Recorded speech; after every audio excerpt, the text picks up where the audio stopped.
सभी को मेरा नमस्कार। मेरा नाम दिव्य ज्योति कुमार है। मैंने 2024 में क्लास 12 का एग्ज़ाम दिया जिसमें मैं डिस्ट्रिक्ट टॉपर बना। और उसके पीछे इस डिस्ट्रिक्ट टॉपर बनने के पीछे मेरी भी बहुत मेहनत थी और हमारे टीचर्स की भी बहुत मेहनत थी। उन्हीं में से एक आज मैं अपने इंग्लिश टीचर श्री सिकेश आनंद सर के बारे में बात करना चाहूँगा कि उन्होंने हमारे पीछे कैसे मेहनत की थी, उन्होंने हमें कैसे पढ़ाया, कैसे हमें तैयार किया, जिससे कि मेरे 12th क्लास के इंग्लिश सब्जेक्ट में 94 मार्क्स आ सके। आज मैं आपको उसी के बारे में कुछ बताना चाहूँ। सर के टीचिंग स्टाइल इसीलिए अलग था क्योंकि जब हम लोग क्लास 11th और 12th 2 साल पढ़े तो हमने नोटिस किया कि सर किसी भी चैप्टर को पढ़ाने से पहले उसका ब्रीफ स्केच देते थे। इसीलिए ना मैंने बोला कि सर हमको पढ़ाने के लिए, हमें अच्छे से तैयार करने के लिए सर इसके पीछे बहुत मेहनत की है। सर पहले उनका ब्रीफ, कोई भी चैप्टर पढ़ाए और पढ़ाने से पहले क्या किए, उसका एक ब्रीफ स्केच तैयार किए कि इसमें पोइट के बारे में क्या क्या चीज़ें हैं, कौन कौन कैरेक्टर इसके बारे में पढ़ाने वाले हैं, और उनके कुछ इम्पोर्टेंट पॉइंट्स हमें सर लिखवाते थे, जिससे हमें एक ओवरऑल आइडिया हो जाता था कि इस चैप्टर में हमें क्या क्या चीज़ें पढ़नी है।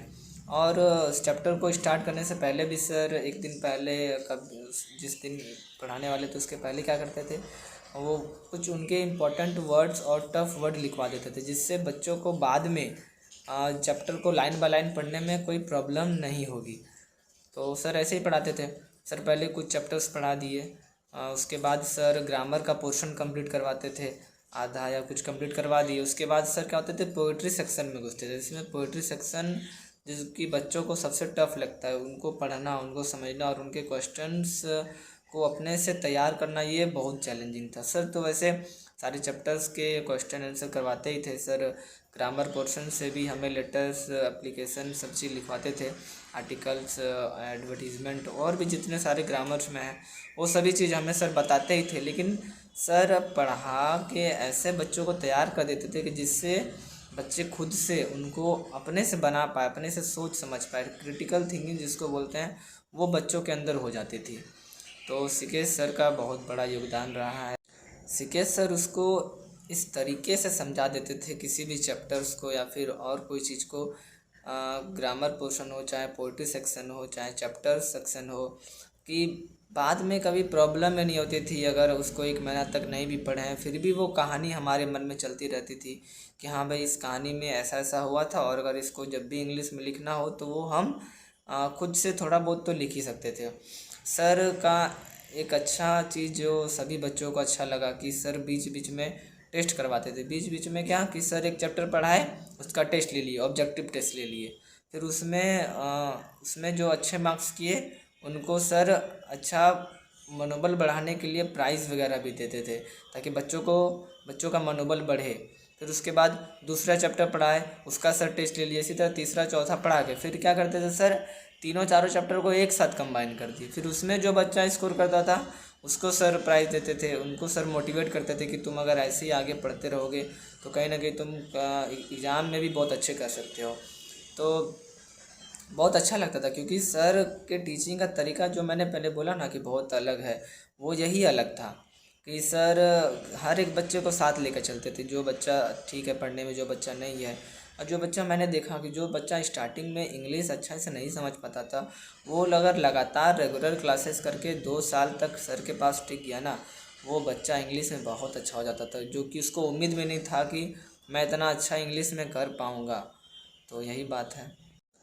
इंग्लिश सब्जेक्ट में मार्क्स स्कोर करना इतना भी टफ नहीं है। बस आप अपने आप पर भरोसा कीजिए कि हमने जो साल भर तैयारी की है और हमारे टीचर्स ने जो हमारे पीछे मेहनत की है, वो ऐसे रोल होता है कि आपको ये पता चलता है। और सिकेश सर क्या करते थे कि लास्ट में एग्ज़ाम में जो जैसा पैटर्न, जिस पैटर्न से क्वेश्चन आने वाले हैं, वो वैसा सैंपल तैयार करते थे सर, अपने से, अपने टाइप से क्वेश्चन बनाते थे, अपने से हर एक चीज़ करते थे, ताकि बच्चों को इसमें प्रॉफिट मिले। प्रॉफिट इसमें यही कि जब आप एग्ज़ाम के पैटर्न जैसा क्वेश्चन देखेंगे तो आपको इसमें पता चल जाए कि हाँ, अगर हम ये गलती अभी कर रहे हैं तो हमको ये गलती एग्ज़ाम में नहीं करनी है। बहुत कि इसमें बहुत फ़ायदा मिलने वाला है। अगर आप टेस्ट देते हैं लास्ट में, जो subject subjective test and objective test sir लाते हैं, अपना खुद का सेट बनाते हैं, तो वो भी आपको ज़रूर अटेम्प्ट करना है। और बस मैं यही आप सबको बताना चाहता हूँ कि एक टीचर्स का कितना इम्पोर्टेंस होता है किसी भी स्टूडेंट की जर्नी में।